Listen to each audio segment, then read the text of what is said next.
অপূর্ব সুন্দর পরিবেশ এখানের। পাশেই রয়েছে গুরজুয়ানি নদী, সেই নদীর ওপরেই রয়েছে ব্রিজ। এই ব্রিজটা হচ্ছে গিয়ে STKK রোডের ওপর অবস্থিত। তার ঠিক এই সুন্দর পরিবেশের পাশেই রয়েছে আমাদের এই ভাঙা জীর্ণ কুটির বলা চলে। স্কুলে পাঁচিল নেই বললেই চলে। একটা ব্যস্ত রোডের পাশে স্কুল, অথচ এখনো পর্যন্ত স্কুলটাতে কোনো রকম কোনো পাঁচিল নেই। 1 বছর হয়েছে এসেছি। তা যাই হোক, এখানকার এলাকা খুবই ভালো, কিন্তু খুবই ছোট গ্রাম। এই ছোট গ্রামটার জন্য এখানকার স্টুডেন্টও খুব কম। তা আসার পর থেকে অনেক অভাব অনটনের মধ্যে দিয়ে চলছি আমরা।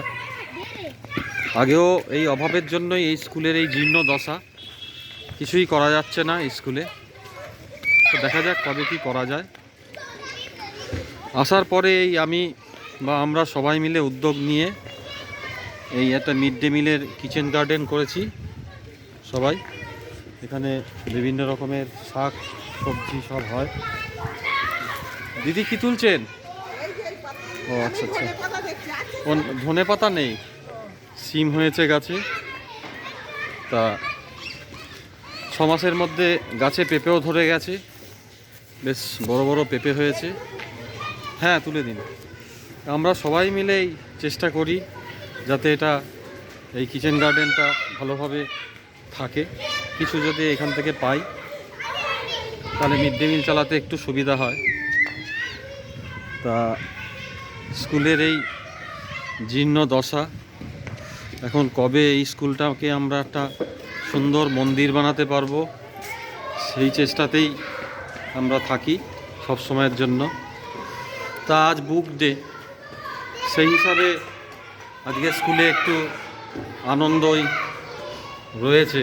তার কারণ হচ্ছে গিয়ে আপনার বই দেওয়া হবে, বই কিছুক্ষণের মধ্যেই দেওয়া হবে। তার আগেই স্কুলটাকে একটু সাজানো হয়েছে সুন্দর করে। এটা আমাদের অফিস ঘর। এই পাশে রয়েছে আমাদের রান্নার ঘর। দিদি রান্না করছেন। এক দিদি আজকে খুশির দিন, প্রথম দিন, তাই মাংস ভাত হচ্ছে, চাপিয়ে দিয়েছে, ভাত হয়ে গেছে। তা আর বুক ডে উপলক্ষে আজকে সেজে উঠেছে আমাদের স্কুল।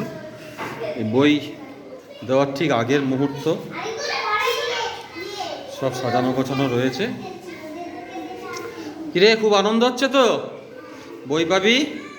নন্দিতা ভালো আছিস? স্কুলে আসবি প্রতিদিন, ঠিক আছে? বাহ, এই হচ্ছে আমাদের স্কুল, ছোট্ট একটা স্কুল। আমরা কবে এটাকে একটা সুন্দর মন্দির বানাতে পারবো সেই চেষ্টায় আমরা রয়েছি।